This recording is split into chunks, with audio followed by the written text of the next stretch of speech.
બાપુ વડિયાદનો ઉરસ છે, શું એની વિગત શું કહેશો? વડિયાદનો ઉરસ કોમી એકતા અને સદભાવનાના ઉરસ તરીકે ગુજરાતની અંદર પ્રખ્યાત છે. એ સિવાય અહીંયા જે દરગાહની અંદર અમદાવાદથી પગપાળા ચાલીને આવતા નિશાનની વિધિ અને સંદલની વિધિ મેઇન મહત્ત્વની છે. લોકો એમના મનની મુરાદો પૂરી કરવા માટે અહીંયા આવે છે.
અભિભાઈ, વડિયાદ દાદાનો ઉરસ છે, શું કહેશો?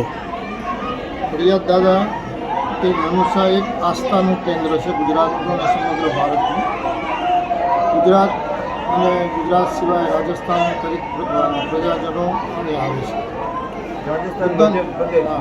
મુદ્દાની વાત એ છે કે રાજ્ય સરકારના પોલીસ તંત્ર, આરોગ્ય તંત્ર, પાણી પુરવઠા એમને મદદ કરે છે. પરંતુ રાજ્ય સરકાર જો આ ધર્મસ્થળને પવિત્ર યાત્રાધામમાં સમાવેશ કરે તો હજી આનો પણ વિકાસ થાય, વધુ શ્રદ્ધાળુઓ આવી શકે. એના હિસાબે રાજ્ય સરકારને વાહન વ્યવહારમાં પણ સારી આવક થાય. વડિયાદ નાનું એવું ગામ છે, આટલા બધા યાત્રાળુઓ આવતા હોય, સરકાર પ્રાથમિક સુવિધા જો પૂરી પાડે અને લોકોને વધારે સુવિધા મળે ને તો આ ગામનો પણ વિકાસ થાય, ગામને પણ રોજીરોટી મળી જાય. એટલે રાજ્ય સરકાર આનો પવિત્ર યાત્રાધામમાં સમાવેશ કરે એવી રાજ્ય સરકારને અમે વિનંતી પણ કરું છું અને આપણા મીડિયા મારફત આપ પણ રાજ્ય સરકારને વિનંતી કરશો એવી અપેક્ષા. ધન્યવાદ. વડિયાદ દાદાનો ઉરસ છે, શું કહેશો? વડિયાદ દાદાના ઉરસમાં રજબના 5મા દિને જમાલપુરથી સ્ટાર્ટ થાય છે. પહેલાં જ જમાલપુર જગન્નાથ મંદિરના મહંતશ્રી એનું સ્વાગત કરે છે. આગળ જતાં સેન્ટ્રલ મેદની કમિટી જે આખા રસ્તા ઉપર યાત્રાળુઓ હજારો લાખો જે સંખ્યા હોય છે જમવાની વ્યવસ્થા કરે છે. પ્રાઇવેટ લોકો વ્યવસ્થા કરતા હોય છે. ઉર્સ કમિટી જે અમારે છે વડિયાદની ઉર્સ કમિટી ટોટલી મેળાનું સંચાલન કરે છે.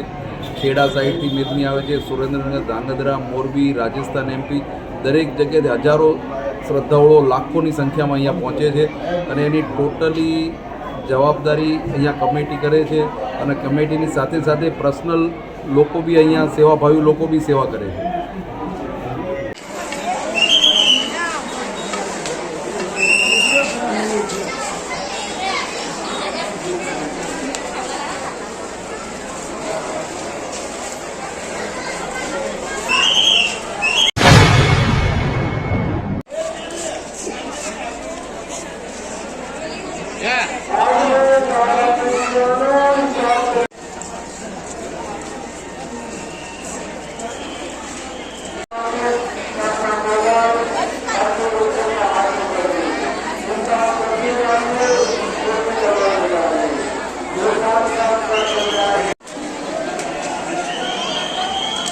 ताला की तरफ से 50 रुपये सुभान अल्लाह जज़ाकल्लाह।